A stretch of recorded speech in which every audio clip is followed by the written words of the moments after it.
Chris, thanks for joining us. Now, put into context the importance of these fields. They're very important. They might not sound like much on their own, 12 dozen North Sea gas fields, but in the context of what Mikhail Friedman is trying to achieve, they are huge. They are part of a €5 billion deal, which he wants to use as a platform to build an international oil and gas company. He's recruited Lord Browne to run this company for him. So Lord Browne's first day in work has been quite eventful, and I don't think he expected this. Indeed he has. I mean, why are these assets on the market in the first place? Well, they're on the market because there's a huge amount of assets that could potentially become available as a result of the falling oil price, and some companies are seeking to get out of certain areas.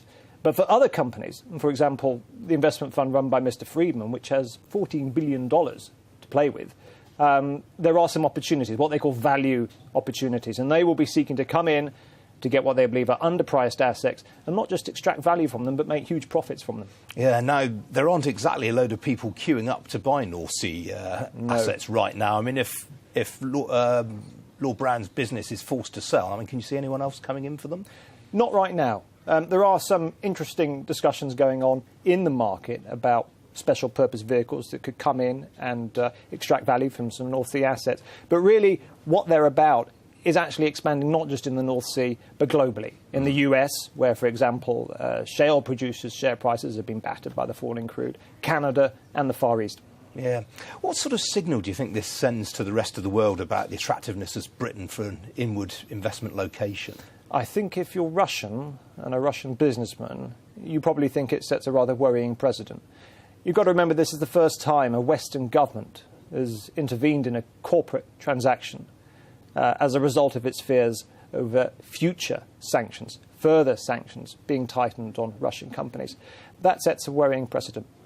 Makes Britain look a bit two-faced, though, doesn't it? Because, after all, here we are, BP owns a fifth of Rosneft, Russia's big oil and gas producer. Well, that's right. You've got to remember that predates a lot of this action, and it's an equity stake.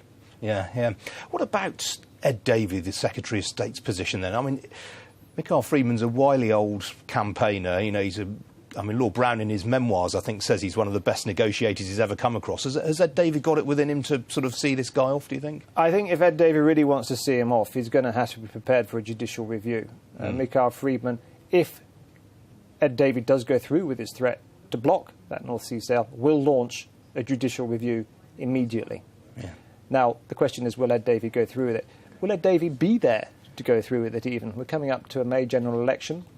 Yeah, Mikhail Friedman may well be dealing with a different energy secretary. Yeah, he's got quite a marginal seat, as I recall, Ed Davey, Indeed. I think. Yeah. And, you know,